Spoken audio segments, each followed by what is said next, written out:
Excellent début de week-end à toutes et à tous et bienvenue à cette grande édition du journal à langue française. Vous êtes en compagnie de Patrick Nilidandi. Tout de suite, l'essentiel de l'actualité. Environ 78% des personnes au Rwanda se servent des combustibles forestiers et le besoin d'autres s'avère nécessaire, d'autant plus que les habitants affirment qu'il est difficile de trouver de terres disponibles pour les reboisements car ils ont peu de terres ou cultiver des produits pour leur subsistance. Le détail avec Kassim Youssouf. Les habitants des zones densément peuplées disent que, bien qu'ils soient bien conscients de l'importance des arbres en général, il est actuellement difficile de trouver suffisamment de terre pour le reboisement car ils ont besoin de les cultiver pour leur subsistance. Il n'y a pas suffisamment de forêts et on voit qu'elles sont peu nombreuses. Lorsqu'on a peu de terre, on préfère y mettre d'arbres fruitiers et d'autres cultures comme la bananerie ou du maïs pour la subsistance de la famille. Des effets ne manqueraient pas, mais on n'a rien à changer parce qu'il n'y a pas d'autres alternatives.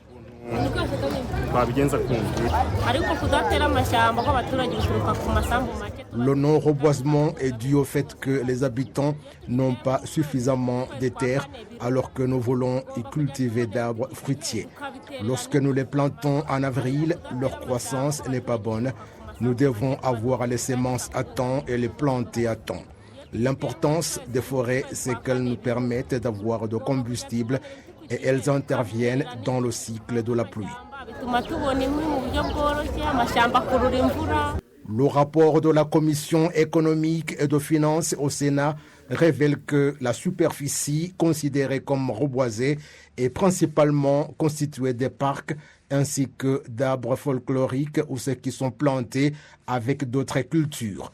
Le président de la Commission économique et des finances au Sénat, Moussi Juvenal, indique que ce secteur a besoin d'une étude approfondie sur la préparation et la multiplication des forêts pour que le pays puisse atteindre l'objectif qu'il s'est fixé.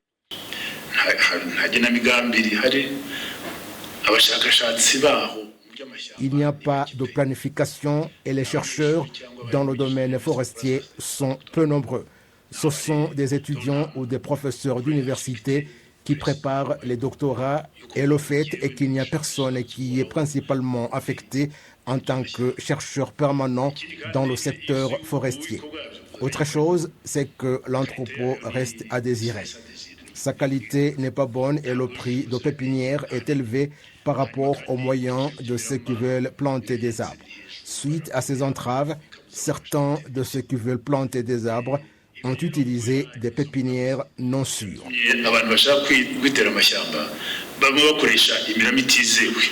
Certains avis des sénateurs reviennent sur le fait qu'il faudrait faire quelque chose pour trouver de nouveaux combustibles pouvant remplacer le bois qui est utilisé à 77,7%, alors que l'objectif est que ces utilisateurs du bois de chauffage ne dépassent pas 42%. L'on a en outre souligné des problèmes liés à la capacité limitée de l'agence de gestion des forêts.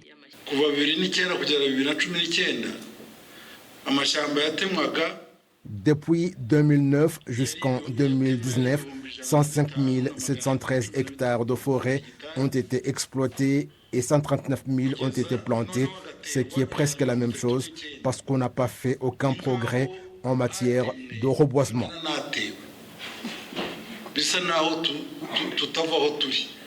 Le problème qu'on observe encore au Rwanda est que l'exploitation des forêts nécessite la demande d'autorisation au niveau national.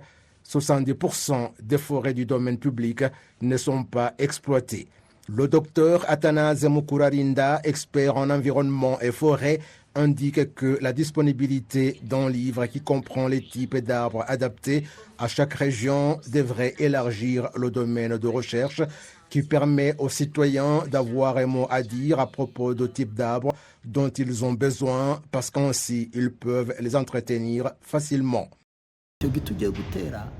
Vous devez être sûr que l'arbre que vous voulez planter va résister aux parasites parce que c'est une région où prolifèrent les parasites. On fait donc attention à deux choses. L'arbre résiste à la chaleur et aux parasites. C'est ce que dit le livre. Si vous voulez planter un arbre, assurez-vous d'abord qu'il convient à la région et qu'il répond aux desiderata du demandeur, et après on plante l'arbre. En 2020, le Rwanda a atteint son objectif de reboiser 30% de sa superficie. Les prévisions indiquent qu'en 2030, la superficie des forêts aura atteint 80% de la superficie totale du pays.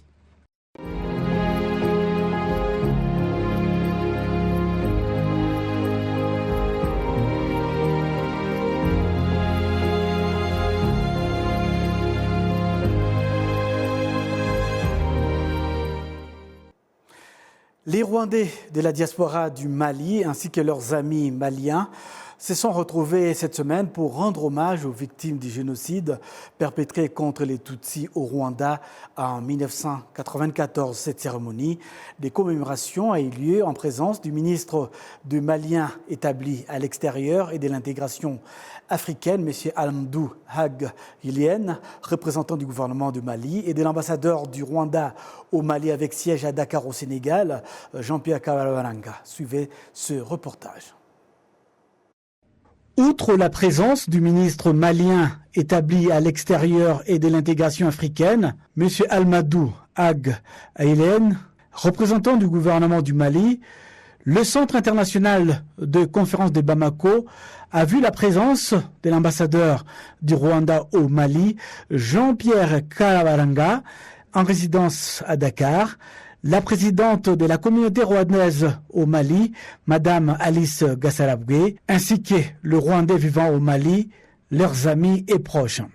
Des poèmes ont été déclamés par de jeunes, filles et garçons, mais aussi un poème spécial intitulé « Essuie tes larmes et tiens-toi debout » de Jean-Marie Vianney Ruangwa, écrivain, poète et dramaturge rwandais. Dans ce monde des circonstances, le ministre des Maliens établis à l'extérieur et de l'intégration africaine est revenu sur le thème de cette année, Mémoire, Unité, Renouveau.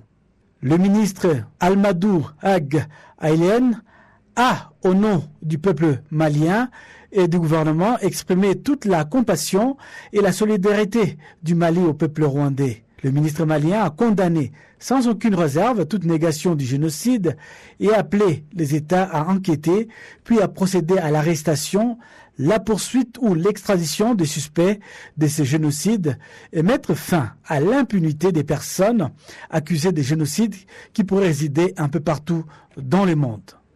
Il a rappelé que le génocide des Tutsis ne concerne pas uniquement le Rwanda, mais l'humanité tout entière, et a saisi l'occasion pour rendre hommage aux héros, aux gens qui ont soit donné leur vie ou qui ont risqué leur vie pour porter secours et sauver les Tutsis qui étaient menacés d'une mort certaine. De son côté, l'ambassadeur du Rwanda au Mali avec résidence à Dakar au Sénégal, Jean-Pierre Karabaranga, a rappelé que cette 29e commémoration du génocide perpétré contre les Tutsis est une occasion pour rendre hommage aux victimes de ce génocide, de restaurer leur dignité ainsi que d'accomplir d'autres actions visant à faire face aux conséquences de ces génocides. L'ambassadeur Jean-Pierre Karabaranga a indiqué que cette commémoration est une opportunité de partager avec les plus jeunes et la communauté internationale l'histoire de la campagne de l'arrêt du génocide contre les Tutsis menée par les héros dirigés à l'époque par le président Paul Kagame, laquelle campagne a permis la libération totale du Rwanda. La présidente de la communauté rwandaise du Mali, Alice Gassarabwe, a remercié le peuple frère du Mali pour son hospitalité et son soutien pendant cette période de commémoration du génocide perpétré contre les Tutsis au Rwanda en 1994.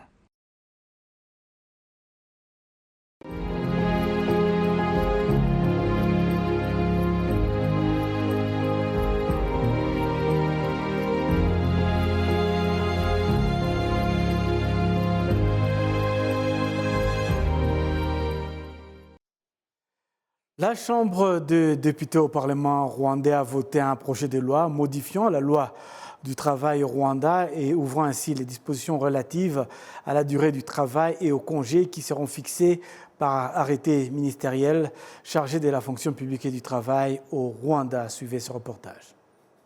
Même si ce projet de loi a été voté, les principaux points qui ont fait qu'il soit préparé sont liés à la réduction du temps de travail, à la protection des femmes enceintes au travail. Et pour le congé de paternité et de maternité, il restera sujet de débat jusqu'à ce que l'arrêté ministériel soit décrété.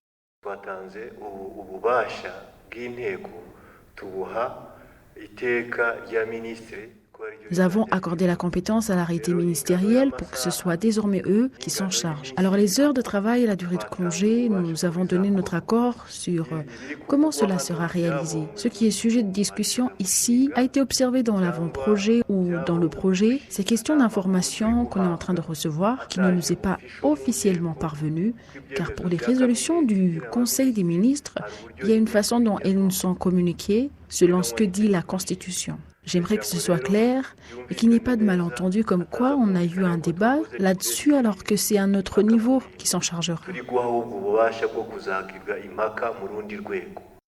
En ce qui concerne le partage de points de vue en rapport avec la question d'augmenter le congé de maternité et de paternité, certains trouvent nécessaire que les heures de travail et les jours de congé soient augmentés tandis que d'autres disent que le pays n'a pas encore atteint ce niveau.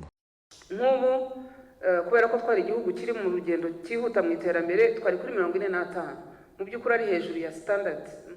Par exemple, puisque nous sommes un pays qui évolue vite en termes de développement, on était à 45. À vrai dire, c'est au-dessus du standard international. Si aujourd'hui c'est 40, on se conforme, et demain ça peut être autre chose. C'est pour cela qu'après avoir constaté que l'arrêté est d'après tout comme une loi, nous pensons que cela pourrait être accordé. Ce qui est bien, c'est qu'on l'a vu, et selon que le gouvernement nous l'a expliqué, dès que cette loi sera au journal officiel, ces arrêtés seront publiés, car en majorité, cela a été revu alors qu'on évaluait le projet de loi.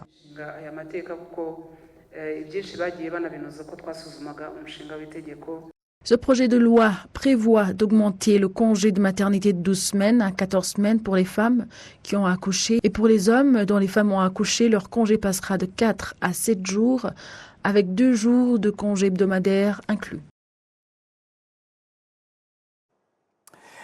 L'ambassade de France au Rwanda, à travers son programme Campus France, organise le 5 et 6 mai de ce mois donc un study tour pour promouvoir la coopération universitaire et la mobilité étudiante. 9 établissements d'enseignement supérieur seront présents donc au Rwanda, sont déjà au Rwanda. Il y aura des rencontres entre institutions rwandaises et françaises le 5, suivi d'un salon étudiant gratuit pour les jeunes rwandais et qui aura lieu au Centre culturel francophone de Kigali les samedis 6 mai. Nous avons eu le plaisir de recevoir il y a quelques heures dans ce studio Madame Stéphanie Descamps de l'Université de journalisme de Lille en France qui a commencé par expliquer les objectifs de ce programme. Alors l'objectif, c'est de pouvoir en fait nous faire connaître auprès du public rwandais afin de pouvoir peut-être bénéficier de partenariats et de pouvoir créer en fait des liens de coopération afin de s'apporter mutuellement en fait des connaissances sur le milieu du journalisme bien entendu puisque c'est notre spécialité à l'ESJ. Donc vraiment l'idée du déplacement c'est culturellement enrichissant déjà pour nous parce que ça permet aussi de rencontrer les jeunes étudiants, de connaître aussi le système d'éducation au Rwanda et puis ça nous permet de tisser des liens également avec les universités qui sont également présentes. Aujourd'hui notamment on rencontre des universitaires afin de pouvoir justement exposer toutes nos formations et puis essayer de trouver en fait des axes possibles de partenariat. J'ai pu avoir écho. De nombreux jeunes rwandais sont déjà intéressés à venir suivre ce programme. Quel message vous avez préparé pour ces jeunes rwandais? Alors, en fait, On peut déjà venir à l'ESJ en toute confiance parce que c'est une école qui existe depuis très longtemps. Elle fait partie des 14 écoles reconnues par la profession du journalisme en France. On a un master en fait en double diplôme avec Sciences Po Lille. Donc la première année, ce master se fait en présentiel. La première année permet en fait d'acquérir le socle culturel du métier du journalisme avec les sciences politiques notamment, tous les fondamentaux en fait utiles à l'acquisition des connaissances journalistiques. Puis, dans un second temps, en deuxième année, on va pouvoir se spécialiser, par exemple, en journalisme d'investigation, journalisme scientifique, journalisme international, TV, radio, web, etc. Donc ça, c'est vraiment quelque chose qu'on propose en présentiel. Et chaque année, on accueille des étudiants internationaux, une dizaine environ, et alors principalement des étudiants africains, parce qu'on est en fait sur des programmes qui sont entièrement francophones. Donc c'est beaucoup la francophonie en fait qui entre en scène. On a également un partenariat avec l'université de Laval au Québec. Donc on a quelques étudiants aussi de notre université des étudiants français qui partent étudier au Canada et quelques Canadiens qui viennent chez nous également. Mais majoritairement en fait on a en fait des étudiants internationaux africains. Et puis en fait ensuite on propose d'autres formations en licence 3, c'est-à-dire la troisième année d'études après le secondaire, qui permettent d'acquérir aussi les connaissances journalistiques, en presse de proximité notamment, en journalisme sportif. Donc on a ces champs de spécialisation qui sont quand même très axés sur les médias français, qui demandent aussi de réaliser des stages en France, etc. Et puis qui sont en partenariat avec l'Université de Lille. Si bien qu'à la fin de l'année de licence 3, on obtient un diplôme universitaire et un diplôme d'établissement de l'ESJ Lille. Donc on a en fait une double carte de visite. On a un apport de compétences par les universitaires et puis un apport également de compétences par les journalistes qui sont des intervenants ESJ professionnels. Donc voilà pour ce format. On propose également 2 autres formations à distance qui sont tournées vers les publics des pays du Sud. Donc historiquement, on a toujours travaillé énormément avec l'Afrique et on a développé des formations plus spécifiques qui se font à distance. Donc au niveau des budgets, ça coûte aussi un peu moins cher. Et ça permet justement d'acquérir, par exemple la licence 3 en journalisme multimédia, permet d'acquérir tous les fondamentaux du journalisme. On a de la rédaction journalistique, par exemple, tout ce qui va être revue de presse, etc. Et puis, on va avoir des aspects plus techniques comme tourner et monter pour le web, réaliser des reportages, créer un WordPress, etc. Donc, ces formations durent 1 année, se font à distance, avec un lien vraiment très fort et avec la coordinatrice de formation, qui est d'ailleurs un coordinateur depuis quelque temps, Lucas Valdener de l'ESJ Lille, qui est journaliste également. Donc on tisse des liens vraiment forts parce que tout le monde est aux 4 coins de l'Afrique, d'Haïti aussi. Donc on essaie vraiment d'être très proche, d'encadrer, de coacher au maximum. On a une plateforme en e-learning qui permet vraiment beaucoup de fluidité. Beaucoup de souplesse parce que les contextes en Afrique peuvent être un peu mouvants dans certains pays. Donc on s'adapte beaucoup. Et puis à la fin, on obtient un diplôme universitaire et le diplôme d'établissement ESJ. On fait également des formations en master international en management des médias avec l'IAE de Lille, qui est l'école de management, l'université de management public en France, et le l'ESJ Lille, donc pour l'expertise journalistique. Pareil, on est sur des promotions qui sont à distance et qui permettent également de pouvoir en fait acquérir toutes les connaissances managériales. Donc on s'adresse en général à des managers des médias, mais également en fait à des journalistes ou des communicants qui souhaitent évoluer dans le domaine. Donc on va retrouver comme débouchés la direction marketing des médias par exemple, la direction des programmes, la direction plus générale du média dans sa globalité. On apprend aussi dans ce master toutes les notions entrepreneuriales pour pouvoir créer et monter des médias. Certains le font d'ailleurs. On a beaucoup ensuite de communication après la diplomation avec nos étudiants pour suivre leur parcours, pour voir leur évolution. Donc, l'avantage de ces 2 formations à distance, c'est qu'elles sont vraiment axées sur des exemples africains et des médias africains. Et donc, elles permettent une grande connaissance du marché, ce qui fait qu'en termes d'employabilité, pour l'Afrique, c'est très riche. La suite de ce journal, les habitants de différentes parties de la ville de Kigali indiquent qu'il est temps pour tout un chacun de quitter les zones à risque et prévenir les dégâts qui mettraient en danger leur vie à cause des catastrophes naturelles. C'est la même position pour ceux qui ont des travaux de construction en cours. Suivons ce reportage. Partout dans la ville de Kigali, des bâtiments de commerce et des maisons de résidence sont construits. En Norvège, un ingénieur du nom de Tito Lutaimala, qui suit de près les travaux de construction de là où on l'a rencontré, indique que les autorités de la ville de Kigali leur avaient rendu visite avant que les travaux commencent. Comme le gouvernement nous le recommande, on s'est résolu à construire des maisons non seulement avec un bon toit, mais aussi avec une bonne fondation solide. De bons outils sont toutefois économisés au début de la construction pour utiliser une matière qui n'est pas fiable. Nous sommes appelés à utiliser un standard convenable. Il y a d'autres parties de la ville de Kigali où les gens vivent toujours dans des zones à risque qui mettent leur vie en danger.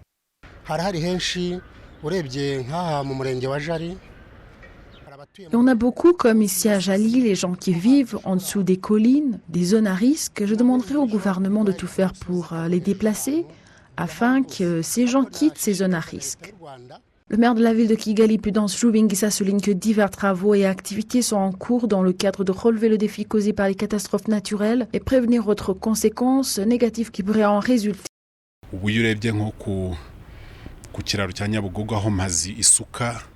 Nous entrons dans une saison de pluie et ceux qui doivent bien refaire leur toit, il y a des endroits qui nécessitent une bonne canalisation avec un suivi pour se rassurer que tout se fait bien, pour essayer de prévenir les dégâts, comme dans les établissements scolaires, les maisons de résidence. Il y a encore un long chemin dans ces activités, bien que plusieurs réparations relatives ont été effectuées. Il y a donc notre part et celle de tous les résidents concernés. En 2020, la ville de Kigali a publié son plan directeur. La direction de la ville de Kigali demande à tout le monde de reprendre en considération et de bien se conformer au contenu de ce plan directeur. Et puis, nous allons bientôt boucler cette édition, mais découvrons ensemble cette information qui nous parvient depuis l'OMS, l'Organisation mondiale de la santé. C'est donc par la voix de son directeur général, Tedros Adhanom Ghebreyesus, qui est l'Organisation mondiale de la santé OMS, a annoncé ce vendredi 5 mai dans l'après-midi la fin de l'état d'urgence de santé publique de portée internationale lié au Covid-19. L'organisation onusienne lève ainsi le niveau maximal d'alerte mondiale face à une menace sanitaire, une annonce très attendue partout dans le monde. C'est donc avec cette annonce que nous allons boucler complètement cette édition. Nous vous remercions de votre aimable attention. Excellente suite de programme sur la télévision rwandaise.